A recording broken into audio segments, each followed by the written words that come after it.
Hello everyone, जय Bharat and welcome to super 3000 MCQ series. Dear students, आज हम लोग एक बहुत ही इंपॉर्टेंट टॉपिक है जेई मेंस में मैथ्स का, जो है वेक्टर्स, उसके ऊपर क्वेश्चंस जो है वो करने वाले हैं। ऑलराइट, सो सब लोग अपने पेन पेपर के साथ रेडी हो जाओ और क्वेश्चन देखकर यहाँ पर सबसे पहले उसको सॉल्व करने की ट्राई करेंगे और उसके बाद आप जो है सॉल्यूशन उसको वेरीफाई करना, ताकि आपको भी पता चले कि जो आपने इतने 2 साल में जो मेहनत की है उसमें से कहीं कोई माइनर मिस्टेक तो नहीं हो रही जिसकी वजह से हमारे मार्क्स जो है वो जेई मेंस में कम हो और सिलेक्शन से हम रह जाए बाकी। Alright, so dear students, stop the video and you can note the question and also you can solve it, but अगर आप चाहो तो ऑलरेडी लिंक में भी वहाँ पर आपका ये जो पीपीटी है उसके क्वेश्चन का पीडीएफ है, तो वहाँ से भी आप पहले क्वेश्चन को सॉल्व करके आगे बढ़ सकते हो। Alright, so here is the very first question. A bar जो है given it is 1 -1 0, B bar जो है वो गिवन है 1 1 एंड 1, एंड सी बार एक ऐसा वेक्टर है कि जिससे A bar cross C bar plus B bar becomes 0 bar, and A bar dot C bar जो है वो 4 है, तो मॉड्यूलस ऑफ सी बार का स्क्वायर निकालना है। तो यहाँ पर देखो क्या गिवन है, A bar cross C bar plus B bar is 0 bar, so can not we simply write A bar cross C bar is negative B bar. Okay, अब यहाँ पर स्केलर ट्रिपल प्रोडक्ट या वेक्टर ट्रिपल प्रोडक्ट के ऊपर हम आगे बढ़ सकते हैं, लेकिन स्केलर ट्रिपल प्रोडक्ट अगर करना है तो हमें यहाँ पर बी बार जो है उसका यूज करना पड़ेगा। ओके, तो यहाँ से क्या होगा कि सी बार के सारे कंपोनेंट हमारे लिए क्या हो जाएंगे, अननोन हो जाएंगे। सो इट इज बेटर कि हम वेक्टर ट्रिपल प्रोडक्ट का यूज करें, क्योंकि वो बाद में डॉट प्रोडक्ट में कन्वर्ट होकर इजीली हमें आंसर दे सकता है। ओके, देखो तो dot product scalar triple product के लिए हम क्या करते हैं, यहाँ पर ए बार को क्रॉस प्रोडक्ट लेते हैं, तो यहाँ पर आ जाएगा negative of B bar cross A bar, जो फाइनली ये अगर प्रोडक्ट हम सॉल्व करें तो ये कुछ ऐसा आएगा कि A bar dot A bar into C bar minus C bar dot A bar into A bar, और ये नेगेटिव है आगे, तो हम इसको ऑर्डर जो है वो इसका हम चेंज कर सकते हैं, यहाँ पर लिख सकते हैं इसको ए बार क्रॉस बी बार। अब देखो हमें किसकी जरूरत है, देखो ए बार डॉट ए बार की जरूरत है और सी बार डॉट ए बार की जरूरत है, वो ऑलरेडी गिवन है। ए बार क्रॉस बी बार की पहले जरूरत है, तो पहले उसको निकाल देते हैं। चलिए, ए बार क्रॉस बी बार क्या आएगा, आई जे के, ए बार आएगा 1 -1 0 और बी बार आएगा 1 1 एंड 1। ओके, चलो यहाँ पर क्या आ जाएगा -1, फिर यहाँ पर आएगा 1 और उसमें आगे माइनस मल्टीप्लाई होगा, और यहाँ पर भी आएगा 1 माइनस माइनस प्लस 1 यानी कि 2। तो ए बार क्रॉस बी बार कितना आया, -1 एंड 2 आ गया। ए बार डॉट ए बार भी निकाल देते हैं यहाँ पर, तो ए बार डॉट ए बार होता है एक्चुअली में मॉड्यूलस ऑफ ए बार का स्क्वायर, यानी कि √2 का स्क्वायर 2। ओके, तो यहाँ पर वैल्यू रिप्लेस करने पर हमें क्या मिलेगा, देखो ये होगा 2 इंटू सी बार माइनस ये गिवन है 4 इंटू ए बार, और ए बार क्रॉस बी बार ऑलरेडी हमें मिल चुका है -1 एंड 2। तो एक काम करते हैं, ए बार को भी यहाँ से रिप्लेस दे देते हैं, ठीक है। तो यहाँ पर आएगा 1 -1 0 और सामने आएगा -1 एंड 2। तो 2 bar is equal to -1 -1 2 plus 4 -4 and 0। Sum कर दे तो कितना मिलेगा हमें, 3 -5 एंड 2। ऑल राइट, तो 2 बार कितना मिला हमें, 3 -5 एंड 2। तो इसका मॉड्यूलस ले ले तो यहाँ पर आएगा 2 मॉड्यूलस में सी bar, that's equal to √9 25 and 4। तो 25 एंड 9 आ गए, 34 + 4 38, ठीक है। तो 38 और स्क्वायर कर दे दोनों साइड, तो 4 मॉड्यूलस सी बार का स्क्वायर इक्वल टू 38, 2 डिवाइड हो जाएंगे यहाँ पर, और ये आ जाएगा 19/2। तो मॉड्यूलस ऑफ सी बार का स्क्वायर कितना आ जाएगा, 19/2। यस, ऑप्शन ए यहाँ पर सही ऑप्शन आ रहा है। क्वेश्चन हो रहा है क्लियर? ओके, सो ये एक मतलब स्केलर ट्रिपल प्रोडक्ट या फिर वेक्टर ट्रिपल प्रोडक्ट के ऊपर, वेक्टर ट्रिपल प्रोडक्ट की पर्टिकुलर बोल सकते हैं, उसकी जो फार्मूला है उसके ऊपर का ये क्वेश्चन बना है. Okay, let us see the second question now. What they are saying is vector A given है 1 1 एंड √2, वेक्टर बी गिवन है b1 b2 एंड √2, और वेक्टर सी गिवन है 5 1 एंड √2. ऑलराइट, ये ऐसे तीन वेक्टर है जिसमें projection of vector b bar on a bar is given a bar. तो क्या गिवन है? Projection vector of b bar on a bar is given a bar. Alright, and दूसरा क्या है कि a बार प्लस b बार जो है वो परपेंडिकुलर है c बार के साथ. तो a बार प्लस b बार जो है वो परपेंडिकुलर है c बार के साथ. तो हमें मॉड्यूलस ऑफ b बार निकालना है. चलिए, तो प्रोजेक्शन का फॉर्मूला क्या हो जाएगा? a bar dot b bar upon modulus of a bar equal to modulus of a bar. चलो, ये यहाँ पर आगे स्क्वायर बन जाएगा. यहाँ पर दोनों का डॉट प्रोडक्ट कर ले तो क्या आ जाएगा? b1 plus b2 plus 2. तो b1 plus b2 plus 2 equal to modulus of a का स्क्वायर, यानी कि इसका मॉड्यूलस करो तो आएगा 1 प्लस 1 प्लस 2, यानी कि 4 का स्क्वायर करेंगे तो यहाँ पर आएगा 4. तो फाइनल इक्वेशन क्या मिला? b1 plus b2 equal to 2. ये हमारा इक्वेशन नंबर 1 आ गया. अब सम जो है वो c बार के साथ परपेंडिकुलर है तो ऑब्वियसली डॉट प्रोडक्ट 0 हो जाएगा. तो सम निकाल के आगे बढ़ते हैं. यहाँ पर सबसे पहले चलो, तो a bar plus b bar dot c bar will be 0. चलो सम करते जाओ तो b1 प्लस 1, ठीक है, b2 प्लस 1 एंड √2 प्लस √2 यानी 2 टाइम्स अंडर √2 का डॉट प्रोडक्ट 5, 1, √2 के साथ हुआ 0. डॉट प्रोडक्ट सॉल्व करेंगे तो आएगा 5b1 plus 5 plus b2 plus 1 plus 4 equal to 0. तो 5b1 plus b2 equal to कितना हुआ? -10 हो गया. ये नंबर 2 इक्वेशन आ गया. चलो, तो हम क्या करते हैं? इक्वेशन नंबर 1 और 2 को सॉल्व कर लेते हैं. तो एक काम करते हैं, उसमें सॉल्व करने के लिए 2 में से 1 को सब्ट्रैक्ट कर देते हैं. तो फ्रॉम 1 एंड 2 यहाँ पर हमारे पास है 5b1 plus b2 equal to -10 और b1 plus b2 equal to है 2. सब्ट्रैक्शन कर दे तो ये दोनों कैंसिल. 4b1 equal to -12. तो b1 का वैल्यू आ गया -3. अगर b1 का वैल्यू -3 है तो b2 का वैल्यू कितना आएगा? -3 उधर जाएगा तो 5 बनाएगा. तो ये आ गया. और मॉड्यूलस b बार यानी कि अंडर रूट में 9 प्लस 25 और लास्ट क्या था हमारे पास? अंडर रूट 2 का स्क्वायर यानी कि 2. तो ये कितना आ गया? 25 प्लस 9 34 प्लस 2 यानी कि 36 का स्क्वायर रूट आ गया 6. Alright, so D is the right answer here. हो रहा है क्लियर सब कुछ? ओके, बहुत ही मतलब इजी क्वेश्चन है. प्रोजेक्शन वेक्टर गिवन है तो उसके ऊपर से एक इक्वेशन, और ये दोनों एक दूसरे से परपेंडिकुलर थे, वहां से दूसरा इक्वेशन. 2 ही अननोन थे b1 और b2, तो मिल जाएंगे वहां से. ओके, चलिए थर्ड क्वेश्चन में क्या बोला गया है कि वेक्टर ए बार गिवन है 2 λ1 and 3, vector B bar given है 4 3 minus λ2 and 6, and vector C bar given है 3 6 λ3 minus 1. Be the three vectors such that b bar is equal to twice a bar and a bar is perpendicular to c bar. तो possible values λ1 λ2 and λ3 की क्या हो सकती है वो हमें निकालना है. चलिए पहले ये कंडीशन यूज कर लेते हैं, b bar equal to twice a bar. तो यहाँ पर क्या आ जाएगा? 4 3 minus λ2 6 that is equal to 2 λ1 and 3. Sorry 2 से मल्टीप्लाई होगा तो यहाँ पर क्या आ जाएगा? 4 2 λ1 एंड 6.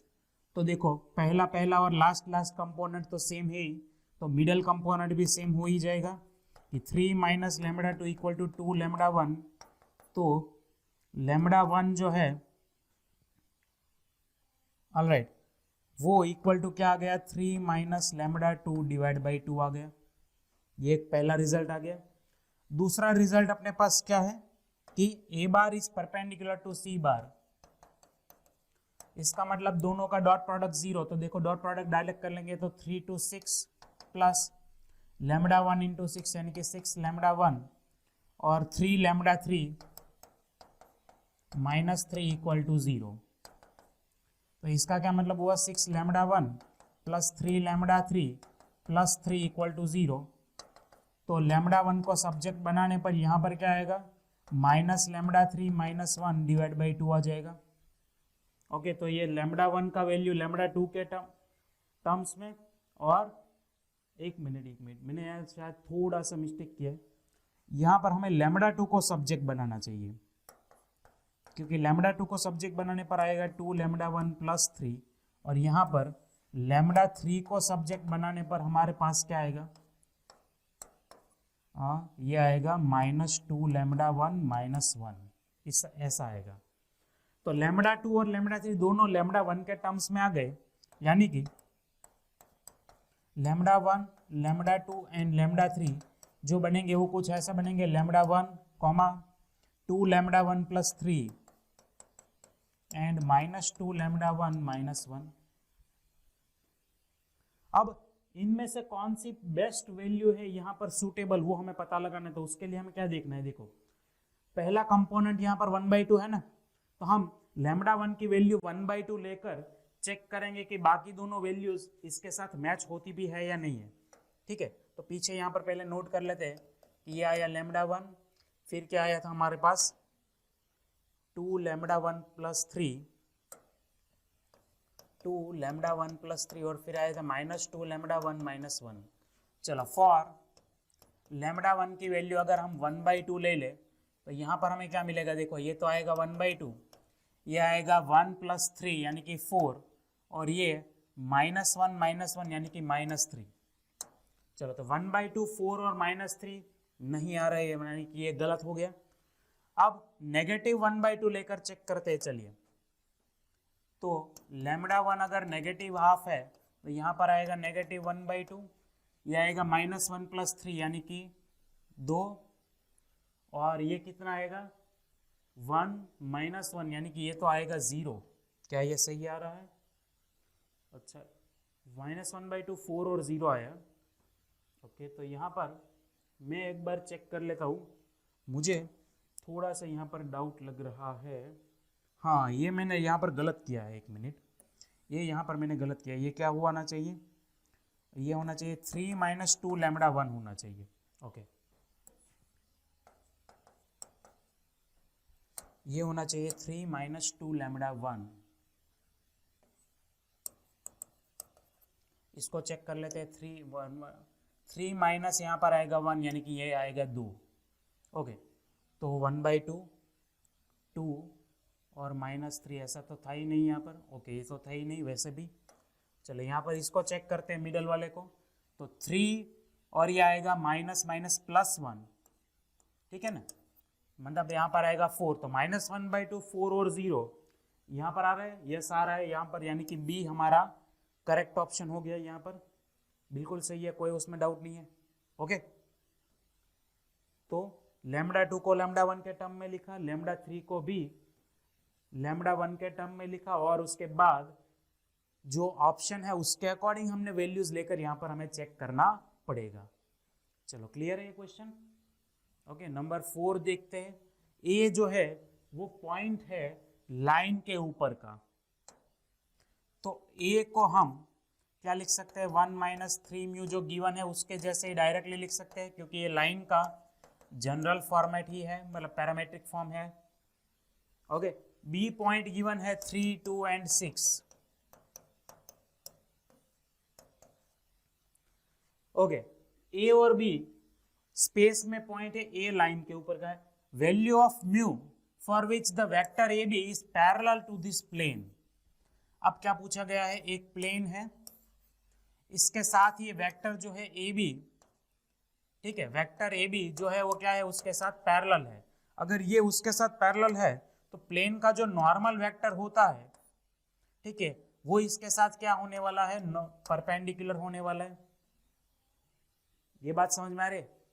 अगर वेक्टर प्लेन से पैरेलल है तो नॉर्मल वेक्टर क्या हो जाएगा, उसके साथ 90 डिग्री पर यानी कि परपेंडिकुलर होगा, तो उसके ऊपर से हमें म्यू की वैल्यू जो है मिल जाएगी। तो सबसे पहले क्या करते हैं, वेक्टर ए बी निकाल देते हैं। चलिए, तो वेक्टर ए बी क्या आएगा, 3 माइनस 1 यानी कि 2 प्लस 3 म्यू, फिर आएगा 2 माइनस प्लस 1 यानी कि 3 माइनस म्यू, और यहाँ पर 6 माइनस 2 4 माइनस 5 म्यू। अब वेक्टर ए बी और नॉर्मल वेक्टर प्लेन का एक दूसरे के साथ 90 डिग्री पर हो गए, यानी कि vector A B dot N bar 0। चलो ये तो हमने ऑलरेडी लिख लिया है।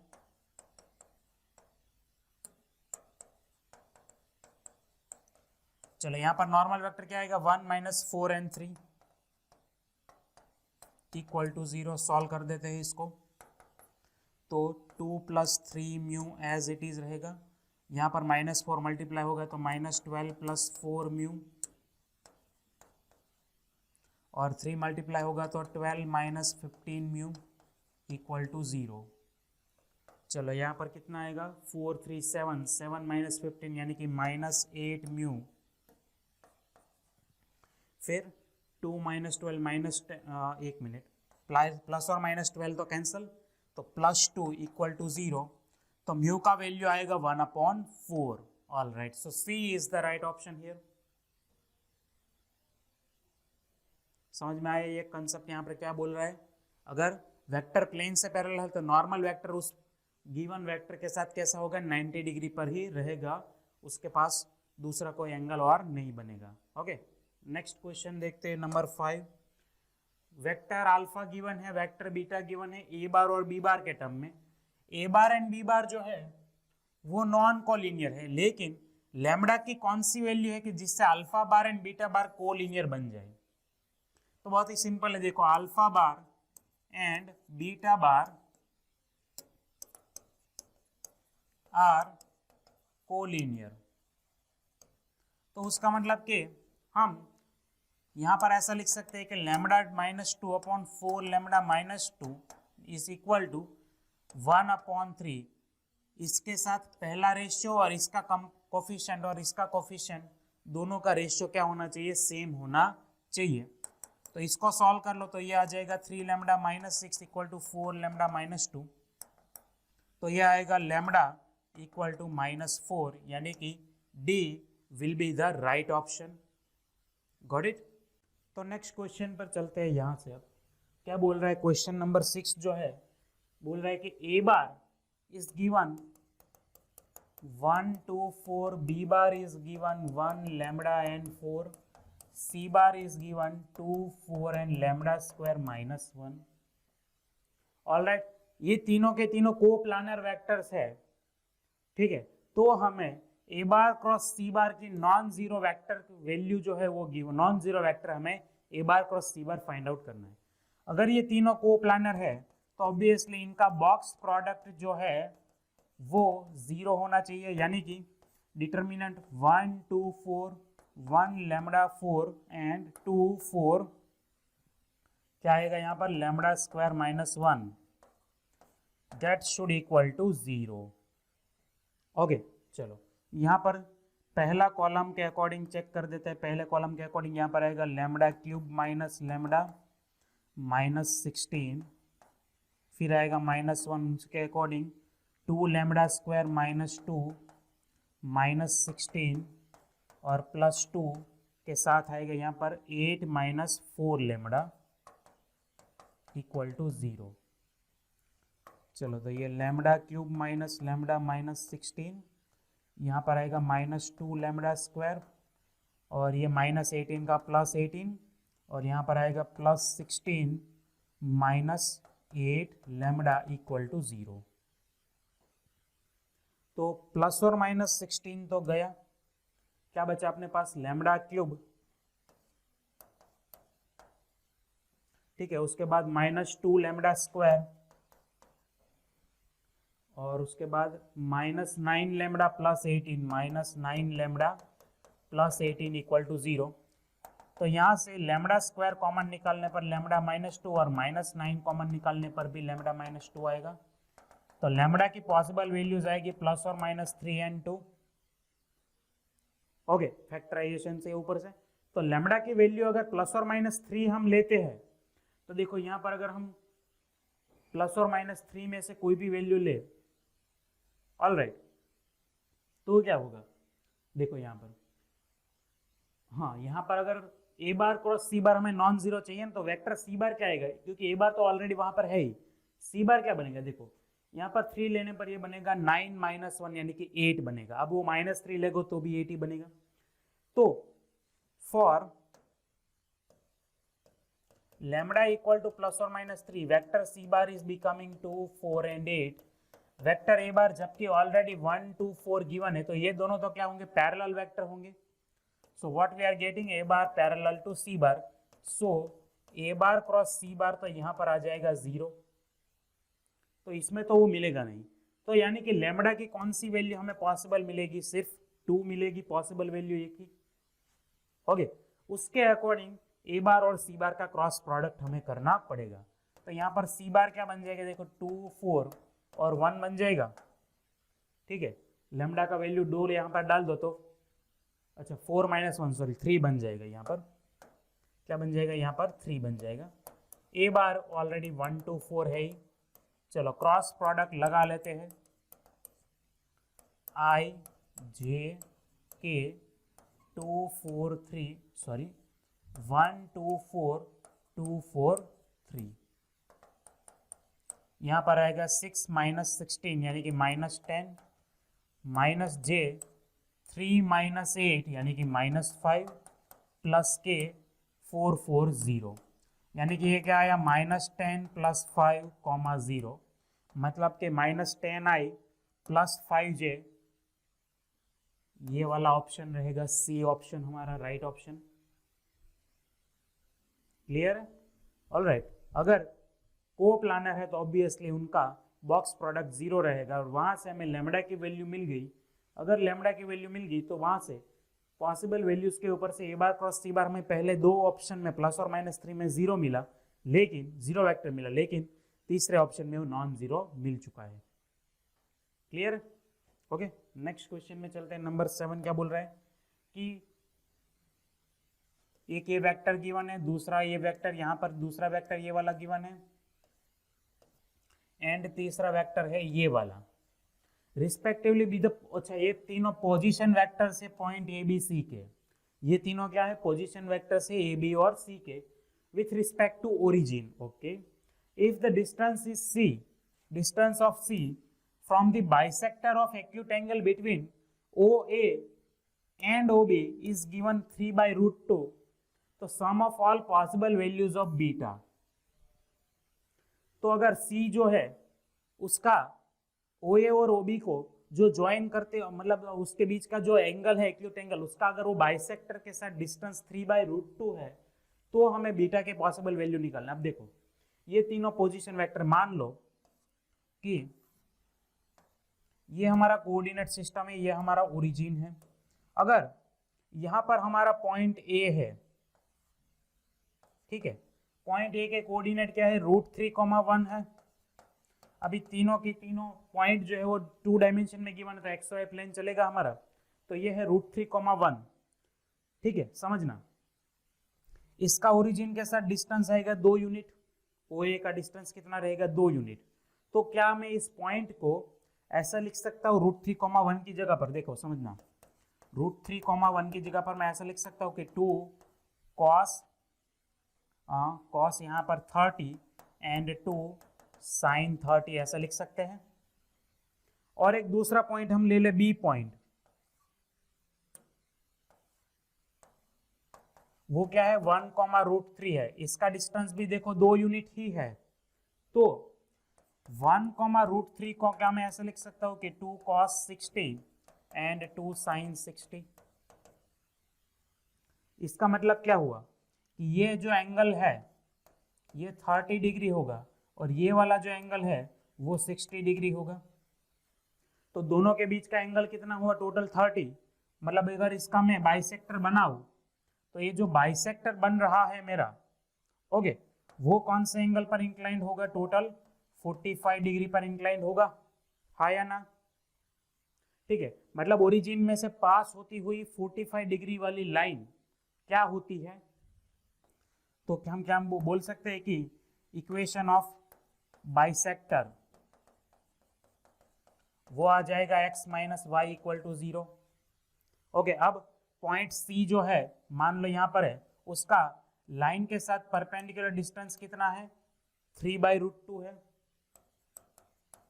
और ये पॉइंट का कोऑर्डिनेट कितना है? Beta comma 1 minus beta. तो इस पॉइंट का लाइन के साथ डिस्टेंस 3/√2 है, तो उसके ऊपर से हम बीटा की पॉसिबल वैल्यू निकाल सकते हैं। ठीक है, तो ये कोऑर्डिनेट जियोमेट्री के साथ वेक्टर को मिक्स कर दिया गया है यहाँ पर। ओके, तो अब हमें इतना मिल चुका है कि 3/√2 जो है वो डिस्टेंस है x माइनस वाई का बीटा कॉमा 1 माइनस बीटा के साथ। चलो, तो यहाँ पर x की जगह पर बीटा और y की जगह पर 1 minus beta divided by a square plus b square. Alright, तो ये तो √2 और ये √2 गया, यहाँ पर 3 equal to 2 beta minus 1, modulus remove करने पर 2 बीटा माइनस 1 और -3 इक्वल टू 2 बीटा माइनस 1। तो बीटा की वैल्यू कितनी आएगी? 4/2 यानी कि 2, और यहाँ पर कितने आएगी? -1। तो सम ऑफ ऑल वैल्यूज करेंगे तो सम कितना आएगा? 1 आने वाला है। ओके, तो यहाँ पर सम आएगा हमारा 1। क्लियर हुआ ये क्वेश्चन सबको?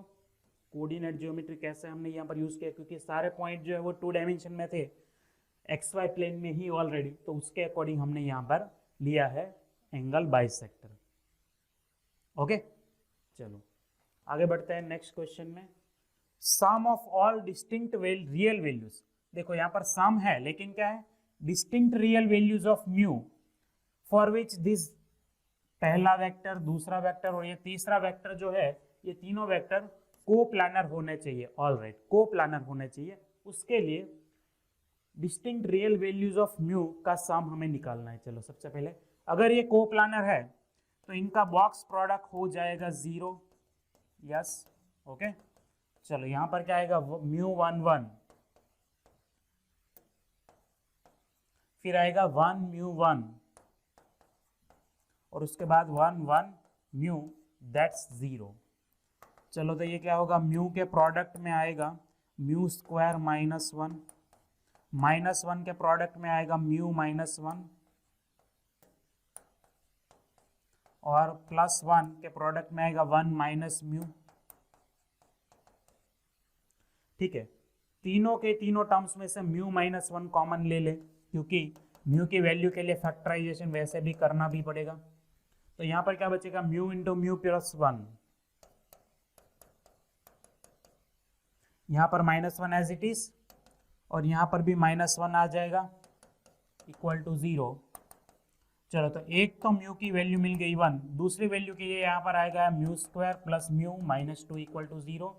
इसका फैक्टराइजेशन होगा म्यू +2 म्यू -1, यानी कि यहाँ पर से एक वैल्यू -2 मिली और दूसरी वैल्यू मिली 1। तो डिस्टिंक्ट वैल्यू का क्या क्या मिली? डिस्टिंक्ट वैल्यूज हमें मिली -2 एंड 1। इनका अगर सम करें तो सम कितना आएगा? -1 आएगा, यानी कि सी राइट ऑप्शन होगा यहाँ पर। ठीक है, सारी वैल्यूज का सम नहीं करना है। देखो क्या है? डिस्टिंक्ट रियल वैल्यूज का सम है, तो डिस्टिंक्ट वैल्यू एक मिली -2 और दूसरी मिली 1, सो उसका सम करेंगे तो आएगा हमारा आंसर -1। क्लियर है ये? ओके, अगले क्वेश्चन पर चलते हैं यहाँ से। तो हमारा जो 9th क्वेश्चन है, क्या बोल रहे हो कि A bar, B bar and C bar be 3 unit vectors. ये तीनों क्या है? एक यूनिट वेक्टर्स है। तो ऑब्वियसली हम लिख सकते हैं modulus of A bar, modulus of B bar and modulus of C bar is 1, out of which B bar and C bar are non parallel. अगर ये नॉन पैरेलल है तो B bar cross C bar जो है वो 0 बार बिल्कुल नहीं होगा, ये क्लियर बात है। Alright, alpha and beta are the angles between the vector, are the angles which vector A makes with vector B bar and C bar। तो तो अल्फा जो है वो क्या है, ए बार एंड बी बार के बीच का एंगल है, बीटा जो है वो क्या है, ए बार एंड सी बार के बीच का एंगल है। तो हमें ये एक रिजल्ट गिवन है कि A bar cross C bar is 1/2 B bar. तो modulus of alpha minus beta का वैल्यू हमें निकालना है। चलो, तो वो जो रिजल्ट गिवन है A bar cross C bar equal to half of B bar, ये हम यूज करें तो ये तो वेक्टर ट्रिपल प्रोडक्ट है, इसका आंसर क्या आ जाएगा, A bar dot C bar into B bar minus A bar dot B bar into C bar, that's equal to 1/2 B bar. अब अगर सामने सामने कंपैरिजन करें तो बी बार का यहाँ पर कोफिशिएंट है ए बार डॉट सी बार, क्योंकि ये वैसे भी एक स्केलर वैल्यू है, सामने वो है 1/2। ऑलराइट, और जब यहाँ पर सी बार वाला अगर एब्सेंट है तो हम इसको बोल सकते हैं 0 इंटू सी बार, यानी कि यहाँ पर सी बार का जो कोफिशिएंट ए बार डॉट बी बार वो क्या है, एक्चुअली में 0 है। तो अगर इन दोनों के बीच का एंगल बीटा है तो मैं क्या बोल सकता हूँ, कॉस बीटा मेरा आएगा 1/2 ना, और यहाँ पर कॉस अल्फा क्या आएगा, 0 आ जाएगा। अगर कॉस बीटा 1/2 है, क्योंकि ये दोनों ए बार डॉट सी बार का सिंपल फॉर्मूला क्या है, मॉड्यूलस ए मॉड्यूलस सी कॉस थीटा, थीटा की जगह पर बीटा, तो मॉड्यूलस ए और सी तो वैसे भी 1 है, तो उसकी दिक्कत बिल्कुल नहीं है। कॉस बीटा अगर आप 1/2 है तो बीटा क्या होगा हमारा, एक्चुअली में π/3, और ये आ जाएगा अल्फा हमारा π/2। ठीक है, अगर अल्फा π/2 है और बीटा π/3 है तो π/2 और π/3 का डिफरेंस एक्चुअली कितना होता है, π/6, यानी कि 30 डिग्री होता है। π/6 हमारा आंसर होगा। हो रहा है क्लियर यहाँ पर? ओके, सिंपल सा कंपैरिजन करके बस आगे बढ़ना है। ओके, नंबर 10 में चलते हैं। हमें क्या निकालना है यहाँ पर, magnitude of projection of vector A bar on the vector perpendicular to the plane containing this two vectors. Vector A bar देखो गिवन है 2, 3 एंड 1। इस वेक्टर का एक दूसरे वेक्टर के ऊपर प्रोजेक्शन निकालना है, जो वेक्टर इन दोनों वेक्टर को कंटेन करते हुए प्लेन के साथ क्या हो, नॉर्मल हो या फिर परपेंडिकुलर हो। यानी कि हमारा रिक्वायर्ड वेक्टर जो है वो ये वेक्टर बी बार के साथ एंड वेक्टर सी बार के साथ क्या है, परपेंडिकुलर रिलेशन में है। और हमें निकालना क्या है एक्चुअली में, magnitude of projection of A bar on n bar, ये हमें निकालना है। क्लियर है ये क्वेश्चन? अब ओके, तो सबसे पहले ये देखो, अगर ये दोनों के साथ परपेंडिकुलर है इसका मतलब मैं एन बार इक्वल टू बोल सकता हूँ दोनों का क्रॉस प्रोडक्ट आई जे और के। यहाँ पर आएगा 1, 1 एंड 1, यहाँ पर आएगा 1, 2, 3। चलो, इसका आंसर क्या आएगा, 3 - 2 यानी कि 1, फिर यहाँ पर आएगा 3 - 1 2, और के में आएगा 2 - 1 1, यानी कि ये वेक्टर आया हमारा 1 - 2 1। ओके, अब यहाँ पर प्रोजेक्शन वेक्टर का मॉड्यूलस यानी कि मॉड्यूलस ऑफ आएगा a bar dot N bar upon modulus of n bar. चलो, इनका डॉट प्रोडक्ट करके मॉड्यूलस निकाल देंगे तो डॉट प्रोडक्ट आएगा 2 - 6 + 1 डिवाइडेड बाय इसका मॉड्यूलस क्या आएगा 1 4 1। न्यूमरेटर में रहेगा 3 - 6, मॉड्यूलस में करेंगे तो +3 डिवाइडेड बाय √6, 3/√6। ओके, यहाँ पर नहीं दिख रहा है, यानी कि हम एक काम कर सकते हैं, यहाँ पर ऊपर नीचे से क्या कर सकते हैं, √3 अगर कॉमन निकाल दे, कैंसिल कर दे, तो ऊपर बचेगा √3, नीचे बचेगा √2, तो √3/√2 यानी कि सी हमारा होगा करेक्ट आंसर।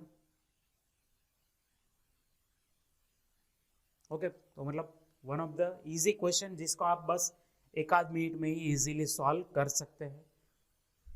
ओके, चलिए नेक्स्ट क्वेश्चन में चलते हैं आगे।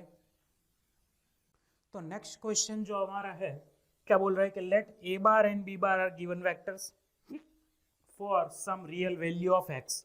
Now modulus of A bar cross B bar is given R is possible if R lies between, या फिर आर का कोई रेंज ऐसा कुछ बनना चाहिए।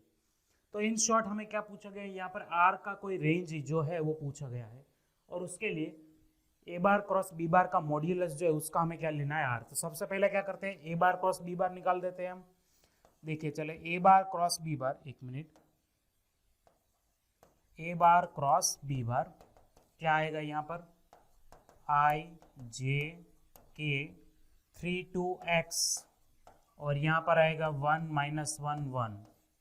ऑल राइट, सो आई के प्रोडक्ट में आएगा 2 + x, ठीक है, एंड फिर माइनस जे के प्रोडक्ट में आएगा 3 - x, एंड प्लस के प्रोडक्ट में क्या आएगा, -3 - 2 यानी कि -5।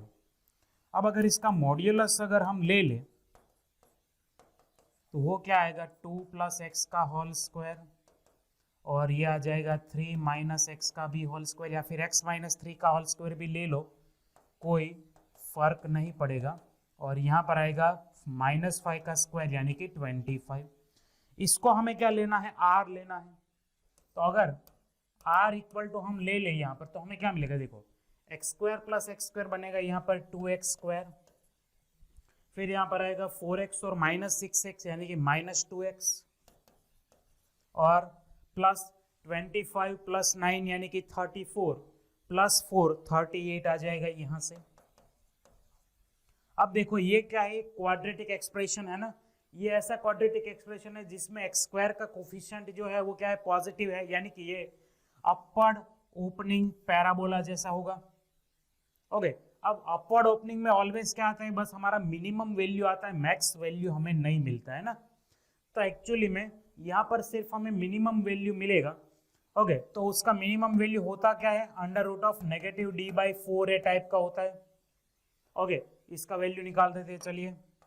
तो मिनिमम आर में लिख दूंगा, ठीक है, यहाँ पर क्या लिख देंगे, यहाँ पर हम मिनिमम आर। चलिए, तो यहाँ पर क्या आएगा, स्क्वायर रूट के अंदर b² -4a यानी कि 8 × 38 डिवाइडेड बाय 4a यानी कि फिर से 8। ओके, अब 38 × 8 यानी कि कितना हो जाएगा वो, 380 में से 72 निकाल, 380 में से 76 निकाल देंगे तो 304, 304 और 4 का डिफरेंस आएगा 300, माइनस आएगा दोनों में, तो दो के ओ मिला के टोटल बनेगा वो 300/8। 4 से अगर डिवाइड करें तो यहाँ पर आ जाएगा 75/2। स्क्वायर रूट निकालेंगे तो कितना आ जाएगा, 5√3/2, यानी कि r का मिनिमम वैल्यू हो गया 5√3/2। तो r का value greater than equal to क्या होगा, 5 × √3/2। ऑलराइट, मिनिमम वैल्यू अगर ये आया है तो उससे r का वैल्यू ग्रेटर ही होगा, तभी modulus of a cross b हो, a बार क्रॉस b बार क्या हो जाएगा, r हो जाएगा।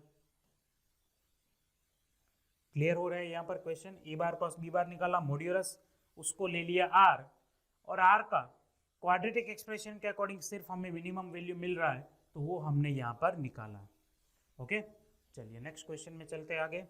अब यहाँ पर क्या है, वेक्टर अल्फा गिवन है, वेक्टर बीटा गिवन है, और बीटा बार जो है वेक्टर बीटा, वो β1 वेक्टर β1 माइनस वेक्टर β2 की तरह दिया गया है, where vector β1 is parallel to alpha bar and vector β2 is perpendicular to alpha bar. तो हमें β1 बार एंड β2 बार का क्रॉस प्रोडक्ट जो है वो निकाल कर देना है। ऑलराइट, तो सबसे पहले देखो क्या किया गया है कि β1 bar is parallel to alpha bar, alpha 1 bar is parallel to β1 bar, यानी कि β1 को मैं क्या लिख सकता हूँ, k × अल्फा बार लिख सकता हूँ। तो प्रोडक्ट करके यहाँ पर हमें क्या मिलेगा, देखो 3k, k, 0, ये हमें मिल जाएगा β1 का बार। फिर β2 बार हम क्या लिख सकते हैं, यहाँ पर देखो β2 बार लिख सकते हैं β1 माइनस बीटा बार, इस तरह से। ओके, तो इसमें से बीटा बार जो है उसको सब्ट्रैक्ट कर दो, तो 3k - 2, 3k - 2 यहाँ पर आएगा k + 1, और लास्ट में क्या आएगा, -3 आ जाएगा यहाँ पर। ये मिल गया β2। अब β2 जो है वो क्या है, तो वो अल्फा बार के साथ परपेंडिकुलर है, okay beta two perpendicular to alpha bar यानी कि डॉट प्रोडक्ट 0, इसका अल्फा बार के साथ डॉट प्रोडक्ट करते जाते तो 3k माइनस 2 का प्रोडक्ट होगा 3 के साथ यानी कि 9k माइनस 6 प्लस 1 इंटू के प्लस 1 यानी कि प्लस के प्लस 1 और माइनस 3 इंटू 0 इक्वल टू 0। ये कितना हुआ 10k इक्वल टू 5 यानी कि k का वैल्यू आ गया 1/2। चलो k का वैल्यू 1/2 आ गया है तो बीटा 1 और बीटा 2 दोनों मिल जाएंगे। ओके तो वो पहले हम यहाँ पर साइड में ढूंढ लेते हैं। चलिए बीटा 1 और बीटा 2 नोट कर लेते हैं। बीटा 1 में क्या आ जाएगा 3/2 1/2 0 और बीटा 2 में कितना आ जाएगा ओके 3/2 माइनस 2 यानी कि माइनस 1/2।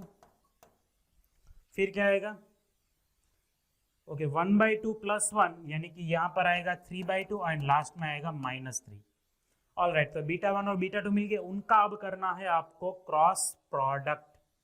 चलिए तो वेक्टर बीटा 1 एंड बीटा 2 का क्रॉस प्रोडक्ट करेंगे तो i j k और यहाँ से क्या आएंगे ओके सॉरी 3/2 1/2 0 और -1/2 3/2 एंड -3।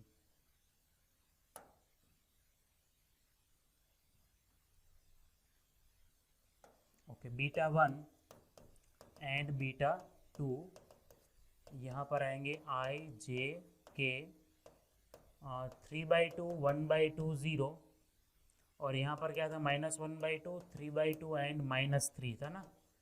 फिर से एक बार आई गेस वेरीफाई करना बेटर होगा, अदरवाइज ज़्यादा प्रॉब्लम हो जाएगी।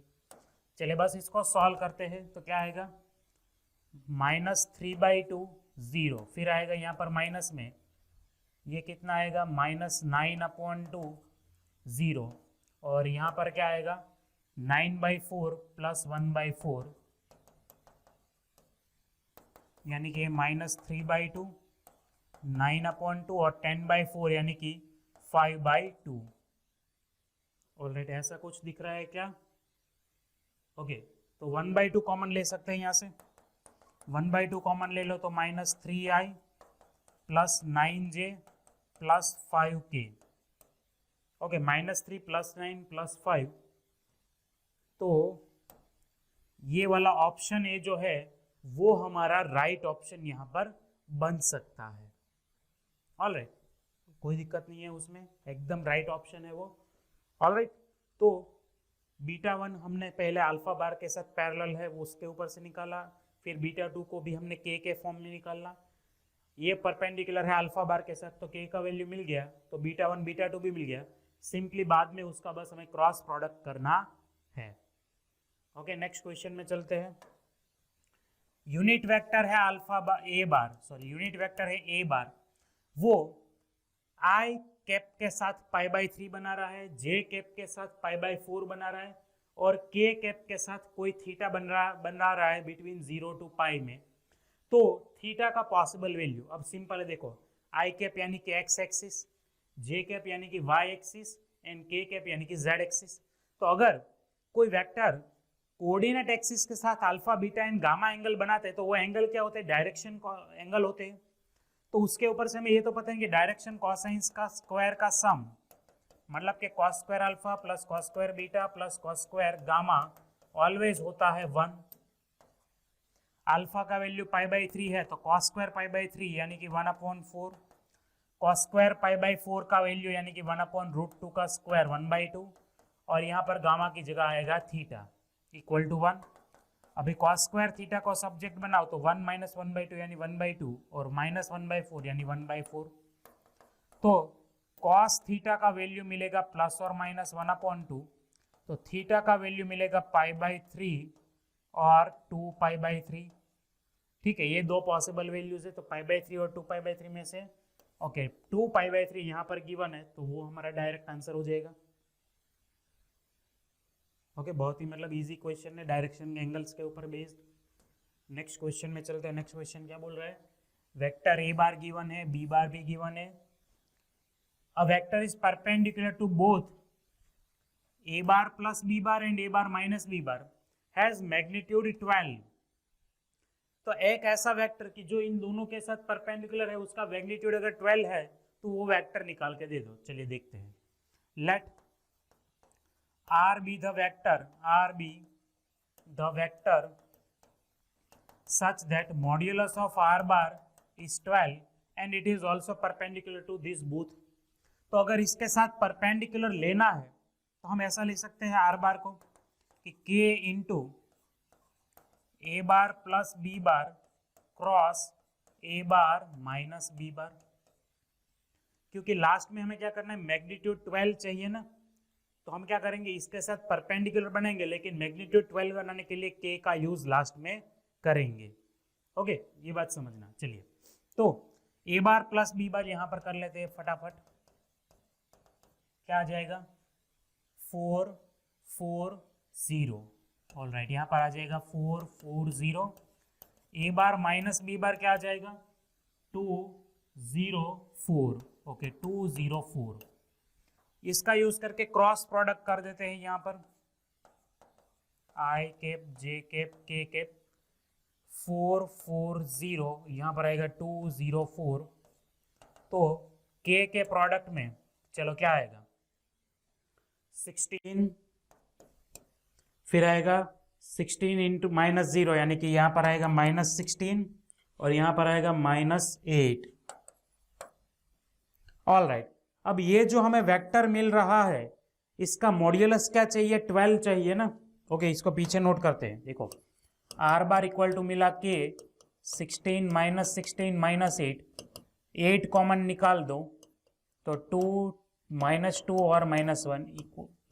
अब मॉड्यूलस ऑफ R, दोनों साइड मॉड्यूलस ले लो तो यहां पर आएगा अंडर रूट में 4 + 1।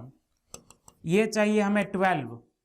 ओके, इक्वल टू 8K और ये आएगा 3, तो 3 4 12। ओके, तो K का वैल्यू क्या आएगा, 1/2 आएगा। K का वैल्यू 1/2 ले लो तो वेक्टर R क्या मिलेगा, 8 इंटू 1/2। ऑल राइट, 8 इंटू 1/2 अगर करोगे तो आपका आएगा यहाँ पर 4 इंटू 2 -2 एंड -1 आएगा, यानी कि 4 2I cap -2J cap -K cap, ये आएगा। देखते हैं ये आंसर है कि नहीं। 4 फिर क्या आएगा, ऑल राइट, 2 -2 और -1, 2 -2 और -1, yes, D is right option here. All right, लेकिन यहां पर ऐसा भी पॉसिबल है कि डायरेक्शन उल्टा दे, तो यहां पर ऐसा भी आंसर आ सकता है कि -2I + 2J + K। डायरेक्शन उल्टा सकते हैं। ऑल राइट, फिर भी वो परपेंडिकुलर ही रहेगा लेकिन मैग्नीट्यूड भी उसका 12 ही रहेगा, उसमें कोई दिक्कत नहीं आएगी। तो या तो ये वाला आपका राइट ऑप्शन आएगा या तो ये वाला आपका राइट ऑप्शन आएगा। ऑप्शन में पहला गिवन है तो उसको कंसिडर करेंगे, अगर ये गिवन नहीं होता तो दूसरा वाला भी हमारा आंसर बन सकता था। क्लियर है सब कुछ। ओके, नंबर 15 पर चलते हैं। क्या बोल रहे हैं यहाँ पर, if the volume of the parallelepiped formed by these 3 vectors is minimum। Okay, यानी कि वेक्टर के साथ एप्लीकेशन ऑफ डेरिवेटिव्स को यहां पर मिक्स किया गया है तो लैम्बडा का वैल्यू निकालना है। चलिए, पहले तो पैरेलल पाइप का वॉल्यूम हम क्या लिखते हैं, बॉक्स में A bar B bar and C बार ऐसा लिखते हैं। चलिए, तो ये क्या है, 1 लैम्बडा 1, उसके बाद आएगा 0 1 लैम्बडा और उसके बाद में आएगा लैम्बडा 0 एंड 1। चलिए पहले इसको फंक्शन बना देते हैं।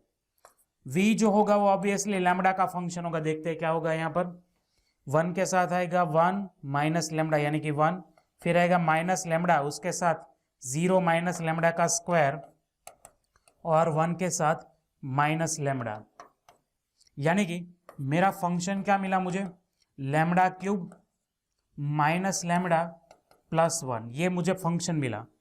अब वॉल्यूम क्या बनाना है, मिनिमम बनाना है, उसके लिए मुझे लैम्बडा की वैल्यू चाहिए। तो देखो, सबसे पहले क्या करेंगे, यहाँ पर क्रिटिकल पॉइंट यूज करेंगे। ओके, तो V डैश लैम्बडा करेंगे, चलो इक्वल टू 0, तो क्या आएगा यहाँ पर 3 lambda square minus 1 equal to 0। तो लैम्बडा की 2 पॉसिबल वैल्यू आएंगी, प्लस और माइनस √3। ओके, अब सेकंड ऑर्डर डेरिवेटिव टेस्ट कर देते हैं यहां पर। चलिए, तो यहां पर क्या आएगा, v डबल डैश लैम्डा, जब फर्स्ट ऑर्डर डेरिवेटिव ये है उसका सेकंड ऑर्डर डेरिवेटिव करेंगे तो आएगा 6 लैम्डा माइनस 1। अब अगर इसमें 1/√3 रखेंगे तो ये क्या आएगा, ग्रेटर देन 0 आंसर देगा। ओके, वैल्यू चेक करो यहां पर, तो 1/√3 हमें ग्रेटर देन 0 दे रहा है और -1/√3 हमारा क्या दे रहा है, लेस देन 0। मतलब यहां पर होगा मैक्सिमम, यहां पर होगा मिनिमम। तो मिनिमम के लिए लैम्डा की वैल्यू कितनी आनी चाहिए, 1/√3, यानी कि सी हमारा राइट ऑप्शन होना चाहिए। Easy equation.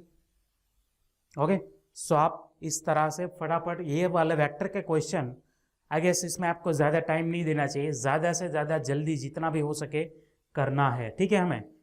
तो बाकी जब क्वेश्चन बनेंगे उसमें से हम इजीली निकाल पाएंगे मतलब उसके मार्क्स दूसरे जो चैप्टर के होंगे वहाँ से हमें जो हार्ड क्वेश्चन है उसके लिए हमें टाइम एक्स्ट्रा निकाल पाएंगे। चलिए लास्ट क्वेश्चन आज का देख लेते हैं क्या है कि दिस 3 वेक्टर्स, ओके, ये क्या है, एक कुछ 3 वेक्टर गिवन है, एस क्या है, अल्फा की ऐसी वैल्यू है, सेट एस, उसमें अल्फा की ऐसी वैल्यूज लेनी है जिससे ये तीनों वेक्टर को प्लानर बन जाए। चलो अगर इन तीनों को को प्लानर बनाना है तो उनका डिटर्मिनेंट आएगा, मतलब इनका बॉक्स प्रोडक्ट आएगा 0, ठीक है, तभी वो को प्लानर बनेंगे। तो इसमें कितने मेंबर है वो हमें यहाँ से पता लगाना है ऑप्शन में से। चलिए देखते हैं यहाँ पर, तो पहले वेक्टर में आएगा अल्फा 1 एंड 3, दूसरे में आएगा 2 1 माइनस अल्फा, एंड लास्ट में अल्फा -2 एंड 3। चलो यहाँ पर क्या आता है, alpha into 3 + 3 - 2 alpha, -1 into 6 plus alpha का स्क्वायर, और +3 इंटू -4 माइनस अल्फा। चलो ये क्या आ गया, 3 अल्फा -2 अल्फा का स्क्वायर, -6 माइनस अल्फा का स्क्वायर, और ये आ गया -12 -3 अल्फा इक्वल टू 0। तो प्लस और -3 अल्फा तो गया, कितना बचा, -3 अल्फा का स्क्वायर, और ये आया -18 equal to 0। All right, -18 equal to 0, यानी कि alpha square is -6 which is not possible for real alpha. Real alpha के लिए वो पॉसिबल नहीं है क्योंकि alpha belong to R given है ना, देखो आप, तो मतलब हमें अल्फा का कोई भी यहाँ पर वैल्यू नहीं मिल रहा है, तो हमारा सेट एस कैसा होना चाहिए, एम्प्टी सेट होना चाहिए ना। सेट एस कैसा होना चाहिए, डेफिनेटली एम्प्टी सेट होना चाहिए, तभी ये चीज पॉसिबल है। अदरवाइज हमें कोई भी यहाँ पर दूसरा ऑप्शन मैच होता हुआ नहीं दिख रहा है, ठीक है, क्योंकि इसमें 2 वैल्यू आएगी, ऐसा कुछ तो पॉसिबल ही नहीं है रियल के लिए, ठीक है। अगर ये नॉन रियल होता अल्फा तो यहाँ पर हमें कॉम्प्लेक्स वैल्यू मिल सकती थी, है ना। ओके, चलिए, तो फाइनली आज का लेक्चर यहाँ पर हम खत्म करते हैं। कल हम मिलेंगे जहां पर हम 3D ज्योमेट्री के ऊपर के क्वेश्चन जो है वो करेंगे। ओके, सो कल के लिए तैयार रहना, मिलेंगे कल। ओके, और वीडियो को शेयर एंड लाइक करना बिल्कुल मत भूलना। सी यू देन, जय भारत एंड थैंक यू।